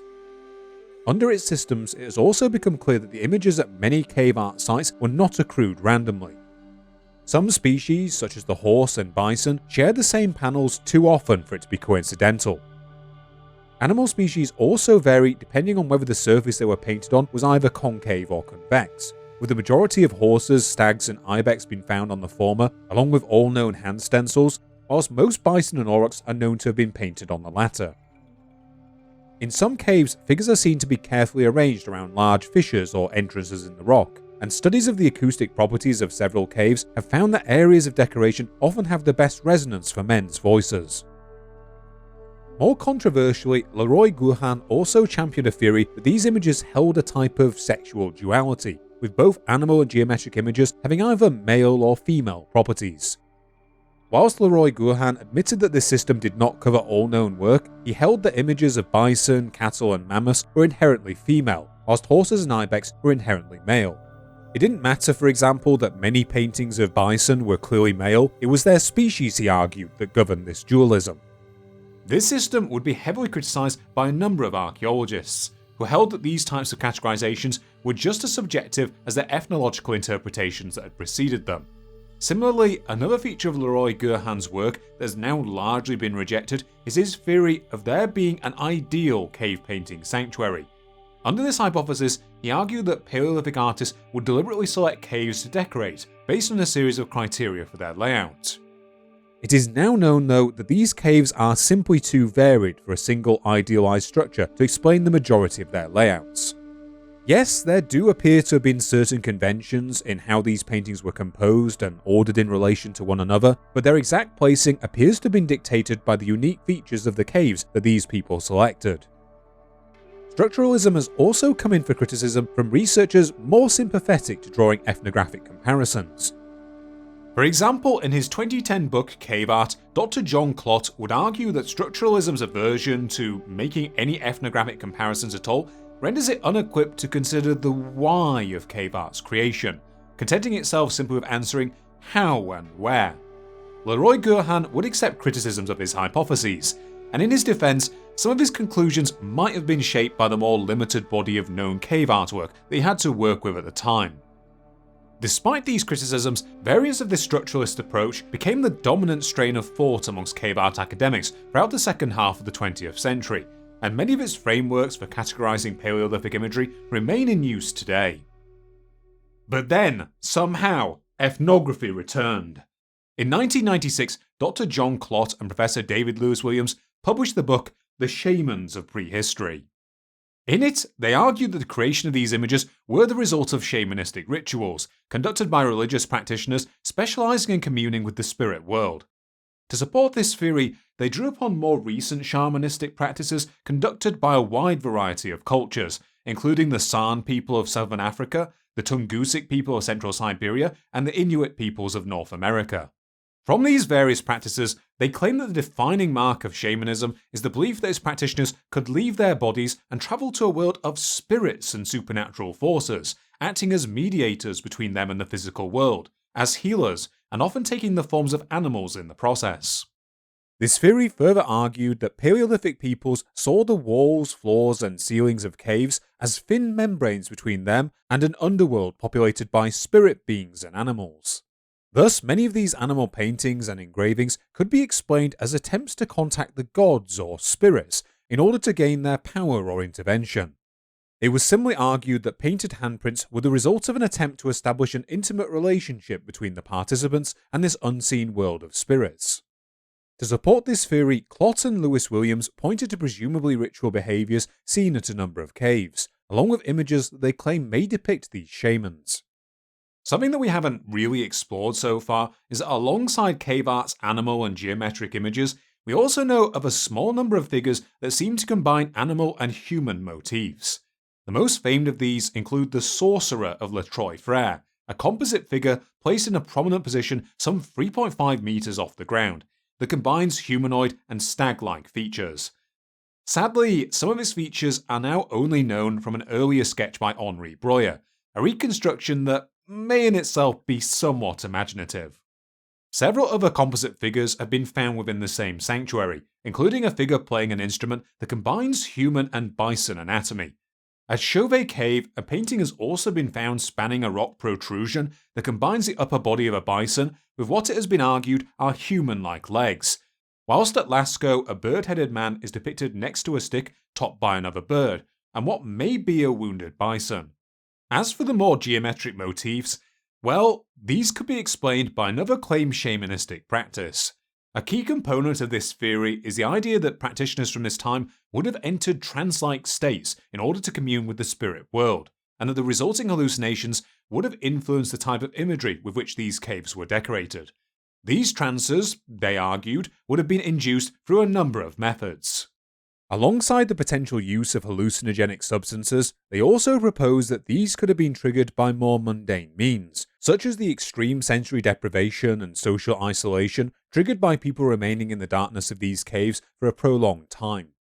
The geometric motifs seen in these caves and rock shelters could thus be explained as the products of imagery seen during the course of these hallucinations. By the time this theory was proposed, comparisons to more recent shamanistic practices were nothing new to cave art.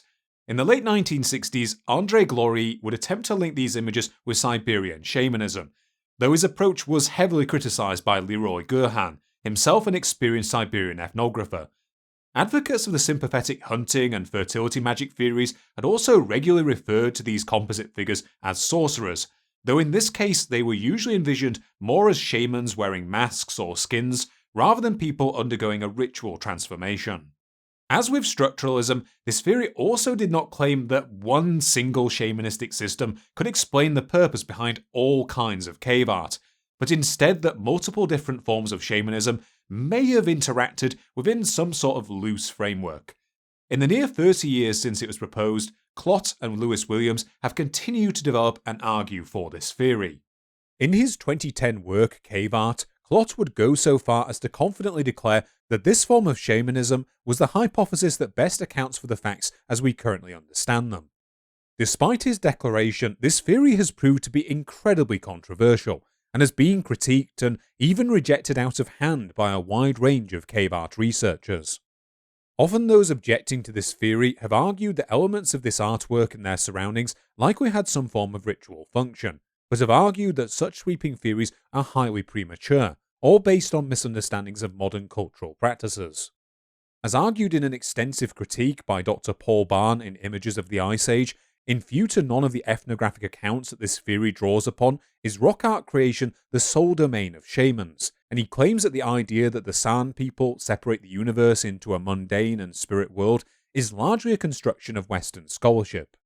He also argues that the specific type of trance that Clott and Lewis Williams describe to support their work is based more on those derived from modern synthetic or semi-synthetic hallucinogens, such as LSD, rather than the type of trances that would have been possible to induce in Paleolithic times. And another major problem that has been highlighted by critics is that, as with other grand overarching theories, we simply have no way of confirming if any of this is true or false, limiting this theory to the realm of interesting speculation. In recent decades, other aspects of older theories have also continued to be argued for. Alongside the renewed push for shamanism, some scholars continue to entertain aspects of the sympathetic magic theory. Whilst the idea of hunting and fertility magics are no longer seen as the major motivation behind Paleolithic art, cave paintings are still sometimes argued to be depictions of hunting art, or even narrative art depicting a hunt in progress. Even the original art for art's sake theory saw an attempted revival in the 1980s by John Halverson, though this was handily rejected by basically the vast majority of cave art scholars. About the only thing that seems clear from all of these different attempts at interpretation is that no one theory comes close to fully explaining all of cave art's varying features. Personally, I feel that the search for a single, unified theory that explains all of the iconography behind Paleolithic cave art is basically a fool's errand. I'm not an expert in this field by any means, so take my thoughts on this with a huge pinch of salt. But I feel that each of these theories has points that may help explain some of the meanings behind these images. I know this sounds like a complete cop-out answer, but fundamentally, cave paintings are a human art, and all of these differing theories are based on some aspect of human behaviour. Whilst grand overarching theories of hunting and fertility magic may fail to explain many of the nuances seen throughout the whole corpus of Paleolithic cave paintings, I don't think it's too much of a reach to say that the continuing abundance of these creatures would have been of prime concern for the survival of the people who so faithfully drew their images. And whilst I have difficulty accepting most elements of the modern shamanistic theory, there are signs of activities around these images that could be described as ritual. In the furthest reaches of Chauvet Cave, in a chamber at the end of a long narrow passageway, a unique pair of beautifully sculpted clay bison have been found.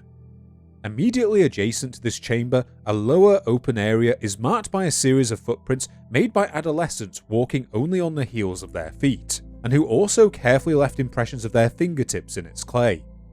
Alongside them are a number of incised lines, dots, and impressions, some of which appear to have been combined to create the outline of an unknown animal. Is this the sign of an ancient initiation ceremony practiced by the younger members of a particular group of people?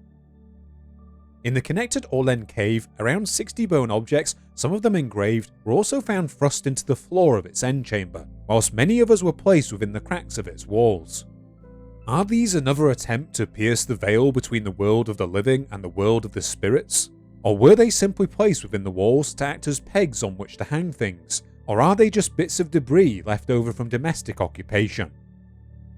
Many of the natural geological formations found in these cave sanctuaries are also beautiful in their own right, and some of them have particularly notable sites or features that could have made them of particular ritual focus to Paleolithic artists.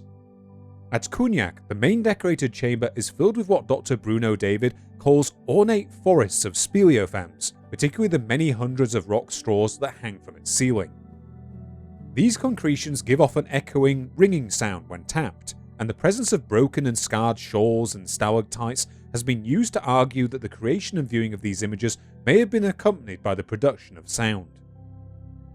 In another example, the famous panel of the horses at Chauvet Cave was positioned above an opening in the rock, through which water is known to gush after heavy rain, an act that causes a loud gurgling sound.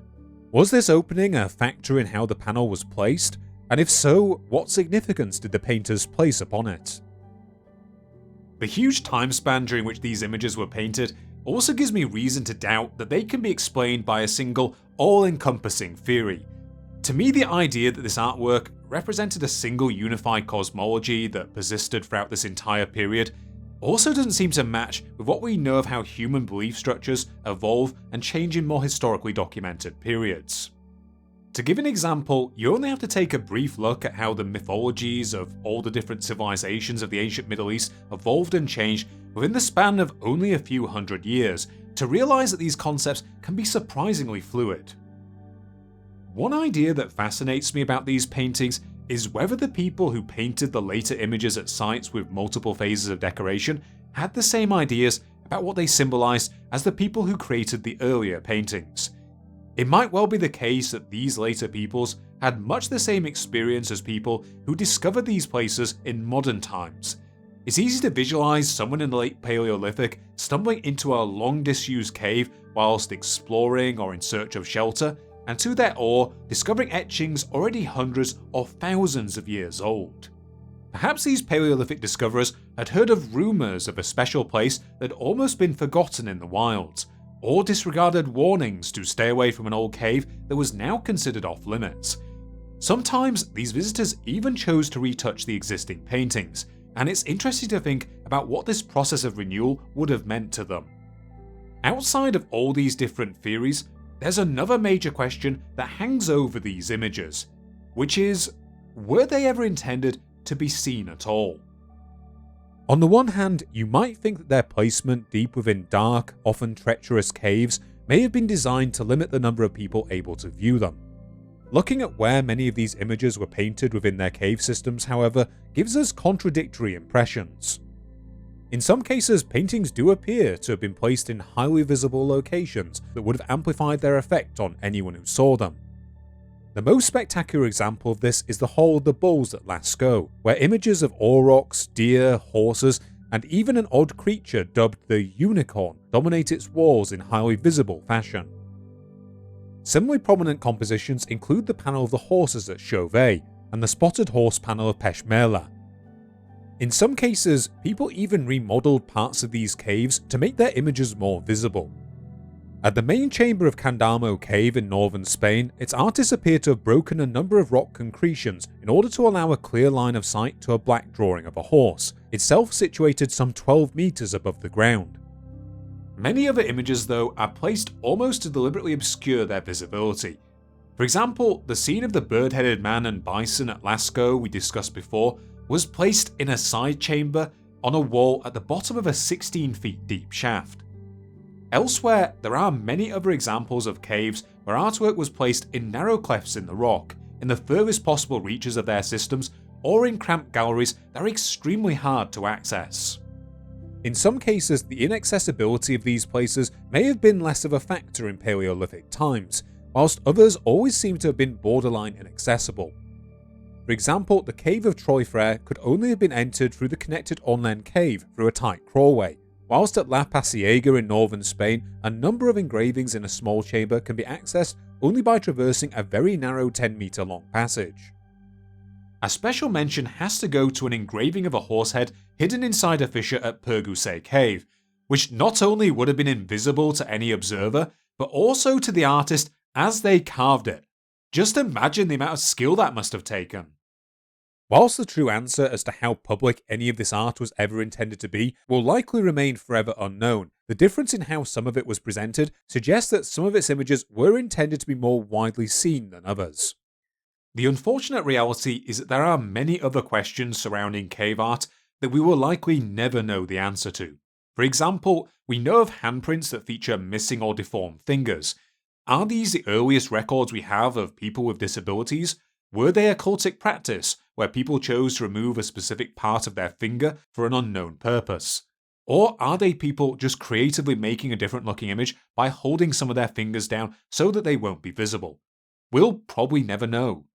There's also cases where people appear to have defaced cave art in ancient times.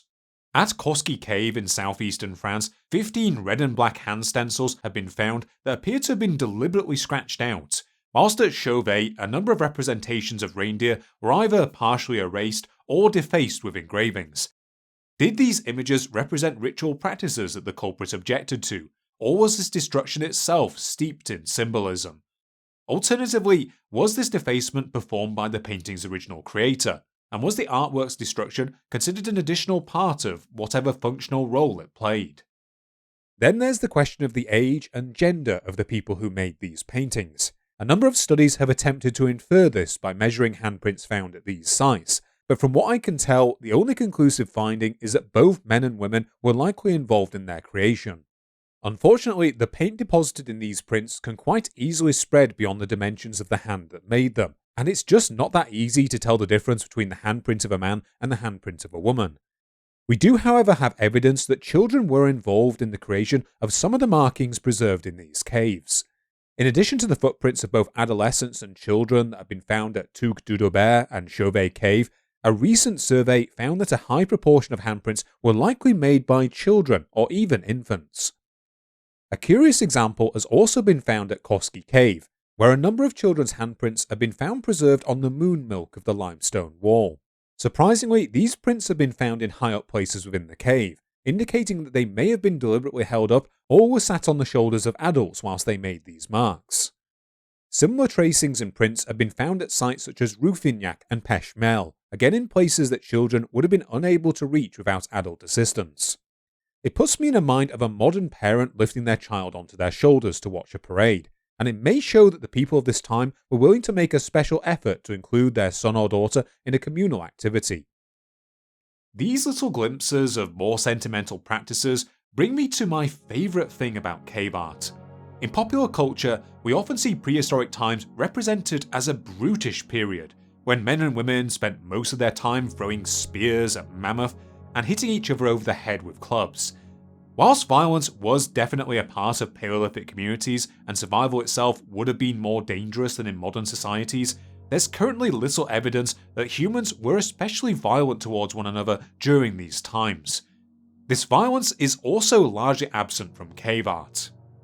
A number of images at Nyo, Koski and other sites do feature symbols that may be spears or arrows piercing the flesh of animals, but the vast majority of animals in these paintings appear to be alive and unscathed.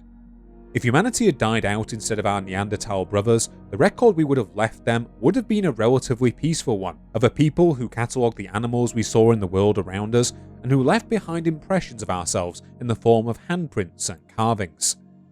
Regardless of whatever meanings these images would have held to their original creators, to everyone who came after them, they also hold another, simpler meaning.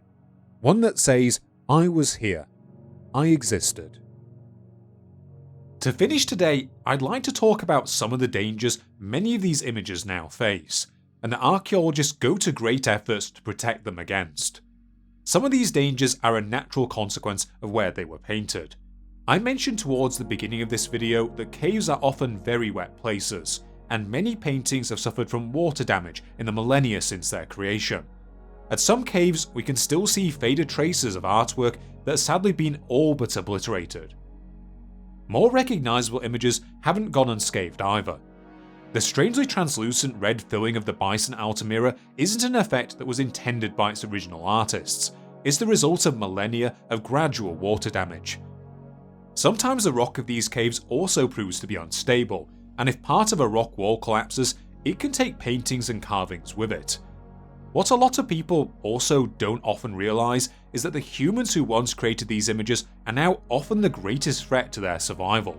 There's an unfortunate fact that hangs over almost all surviving examples of cave art that have been discovered to date. Due to how they were made, most of these paintings are extremely fragile, not just to human touch, but also to changes in light intensity, humidity, and air composition, along with the introduction of foreign agents such as mold. In some cases, early archaeologists were able to see the risk of allowing unfettered access to these delicate environments.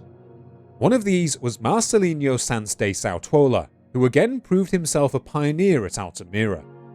After large numbers of sightseers flocked to see its famous bison images on their initial discovery, he erected a large wooden door at the entrance to prevent vandalism, later replacing it with an iron gate. Even then though, a small number of visitors were still permitted to touch the paintings as late as at least the 1920s, and it would not be until the second half of the 20th century that access to the cave would be largely closed.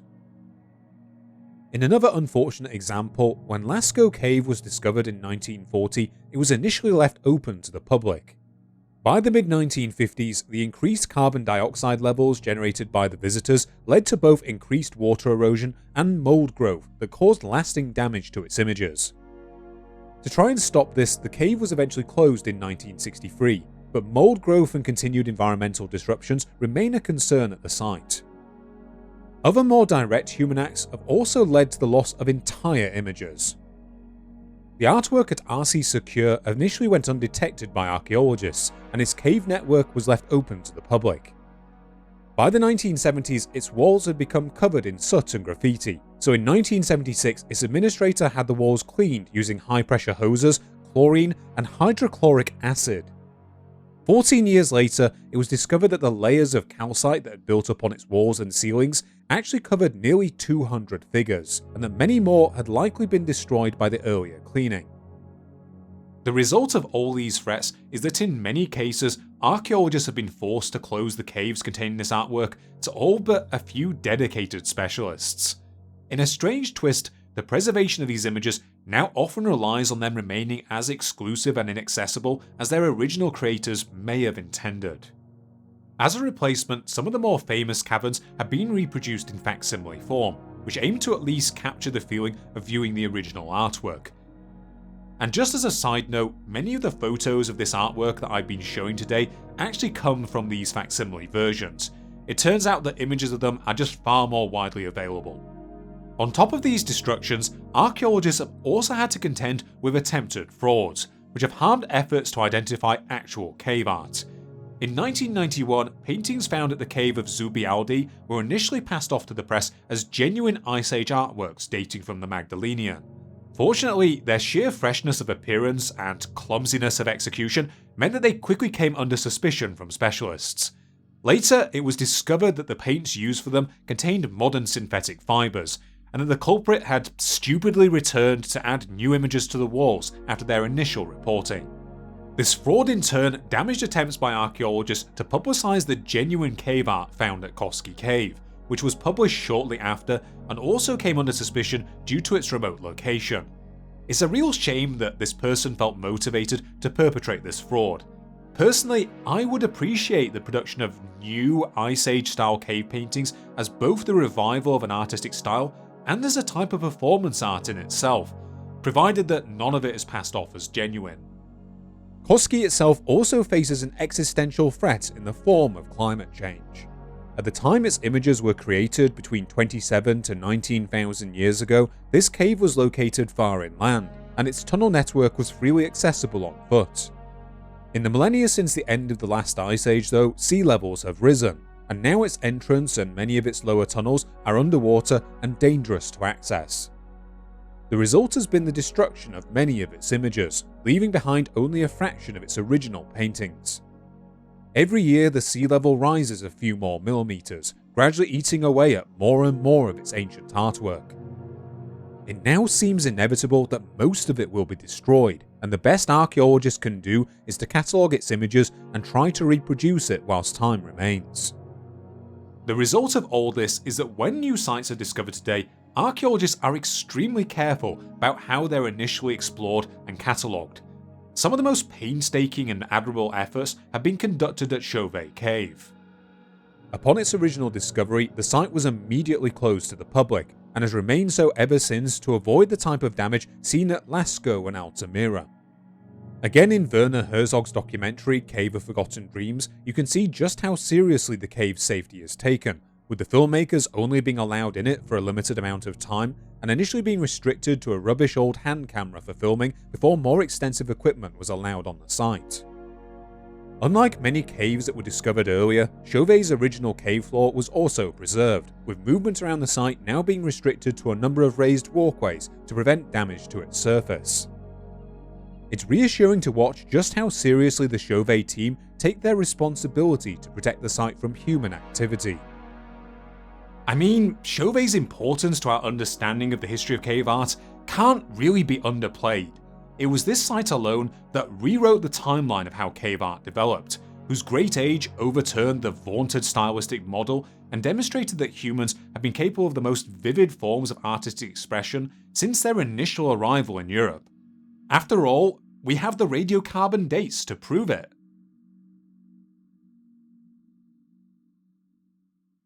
But here's the thing about that.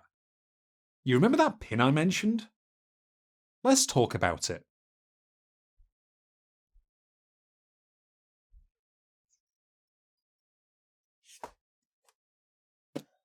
During what I thought were the final stages of researching this video, I received this book in the mail. I'd ordered it a while back, but it kept getting delayed, so I decided to just keep going with my writing in the meantime, and then have a flick through it before I put out the video, just to make sure that I hadn't missed anything major. Honestly, by the time it showed up, I didn't really want to go through it. I thought I was pretty much done, and I was happy with the idea of having a shorter video by my standards to record and edit. In the end though, I did make myself read it, and it's a good job that I did. Firstly, it showed me just how woefully bad a job I'd done of researching the first draft of this video, which is good for you because, well, hopefully now it's way better, but was bad for me because I ended up having to write and edit something 4 times the original length. More significantly though, is that whilst I was reading this book, I came across a section titled The Chauvet Puzzle. This was the moment that the short, self-contained video I was planning to make died, and was painted on a wall somewhere in memorandum. Listen, we have to talk about Chauvet Cave. Over the last 3 decades, the site's excavators have widely expounded upon their view of the site's age and significance in a series of books, articles, and documentaries designed to publicise the site to a wide audience. In these books, the site's dating is presented as an undisputed fact, a claim that has been accepted without much question by both the public and the majority of scholars. Regardless of what I'm about to say, I do want to take a moment to applaud the Chauvet team for just how effective a job they've done establishing the site's reputation as the oldest major example of figurative artwork in Europe. Indeed, my impression up until I read this book is that its age was an undisputed fact amongst archaeologists, a perception that the Chauvet team has done their best to promote. Now let's talk about the people who have disputed this fact. From pretty much the moment that the site's radiocarbon dates were announced, there have been scholars who disagreed with its findings. From their perspective, something was deeply wrong with these claimed ages, and the idea that the preceding stylistic approach to dating should be abandoned entirely on the basis of results from just a single site was premature. This sentiment is perhaps best summed up in a 2009 book chapter by Paul Petit, Paul Bahn, and Christian Zugner. Quote, "Why does the art, if it is Aurignacian, contradict so starkly our existing understanding of the development of Upper Paleolithic art in Europe? How does one explain how the entire evolutionary cycle of cave art observed elsewhere over the best part of 20,000 years might be found earliest and within the space of a few millennia in one cave, only to be forgotten until played out again over a dramatically long timescale?" These scholars have persisted in their complaints since the initial publication of these readings. 30 years on from Chauvet's revelation, some continue to argue in books and academic papers that the dating performed at Chauvet Cave is inadequate to support the great age claimed by its excavators. When I started reading into this, I assumed that they were simply modern-day Cartiacs, unable to accept that the long-standing stylistic model could be proven so dramatically wrong. Some proponents of the older age for Chauvet Cave have outright accused them of this type of thinking. To quote Dr. Carol Fritz and Dr. Giles Tosello, "In the scientific world, these dates were received with enthusiasm by some and with incredulity and skepticism by others. The consequences of this discovery were and remain considerable, to say the least. It has shaken the foundations of the linear model for the evolution of art and symbolic thought amongst Homo sapiens that has been developed and reigned over the last century. 20 years later, we are far from having explored all the many new lines of research presented by this paradigm shift. Certain authors, often the same individuals, remain the last obstinate defenders of a simplistic and obsolete view of Paleolithic art." After all, this is radiocarbon dating we're working with here, a tool which, in practice, has often proven to be far more accurate than older dating methods such as typology and stratigraphy, and I assumed that it would be far more accurate than these simple stylistic comparisons. But the more I read into these authors' arguments, the more I started to get an appreciation for how difficult radiocarbon dating is to perform accurately on wall paintings, and how high the potential is for cross-contamination. I also agreed that the spectacular nature of Chauvet Cave's artwork does make its age seem incredible, especially considering that whilst other examples of figurative artwork dating from the Aurignacian have been found in the decades since, they've all been rather simple in their composition. Reading through John Klott's 2010 book Cave Art, I felt a real sense of disconnect going from the stunning masterpieces of Chauvet to a few outlines of mammoths and aurochs from Boom-Latron, Pena de Candamo, and the Clotilde Caves. It's not just the age of the cave art that these scientists dispute either. It turns out there are a great deal of things about Chauvet Cave that they argue don't line up with the theories expounded upon by its excavators. Like when the cave's entrance was originally sealed, if there's been more than one entrance to the site over the millennia, if it was always one cave, and even how much the charcoal in the fires found on its floor and the charcoal in the paintings are related to one another. I also didn't realize that despite the large volume of popular works the Chauvet team have produced discussing the site, comparatively few scientific publications discussing their radiocarbon dating approach have emerged until the last few years. So few of these publications been that when you read over the various papers the Chauvet timeline doubters have put out, it at times feels like they're kind of shadowboxing against an opponent who is unwilling to acknowledge that they even exist. The one thing which I would like to mention, because it's dear to my heart, is my belief that the very early dates for Chauvet Cave's art are completely erroneous. There are quite a number of us who are trying to get this established in the literature, but it's very, very hard because the Chauvet research team simply refuse to debate and discuss this. And officially now all of the art in Chauvet is 36,000 years old. And I think that's utter nonsense. It just doesn't fit with all the rest of Ice Age art, everything that we know about Ice Age art, the styles, the techniques, and so on. And to the extent that if those dates are correct, and we know they're not, but if they were correct, you would have to rewrite all the books on Ice Age art and turn it into two phases. And the first phase would be Chauvet Cave, and the second phase would be all the rest of Ice Age art, and there is no connection between the two. In 2016, however, the Chauvet team published another large-scale radiocarbon study that broadly supports their interpretation. The results of this study separated the cave's paintings into two groups, a younger phase dating from between 31,000 to 28,000 years ago, and an even older set dating from between 37,000 to 33,500 years ago. Reading through this seemingly exhaustive analysis, I at first thought that, much as with the 90s radiocarbon dating, this publication had settled the issue. But in the years since, the proponents of a younger age for Chauvet have fired back again with a list of issues regarding this new data, some of which again do appear to be legitimate. As of the early 2020s, neither side seems to be close to backing down. Simply put, the debate has turned into a mess, and it's a mess that, to my surprise, doesn't seem to have leaked much out beyond the realm of academic journals and the occasional textbook. Reading about all this, I thought, boy, what this controversy really needs is some idiot with a YouTube channel to come along and make a video about it. And given that this idiot happens to have a PhD in analytical chemistry, it might as well be me. I'm so sorry. So maybe go get yourself a drink of water, do some stretches, then check back in a few months' time when we're going to ask the question of how old are Chauvet Cave's paintings really?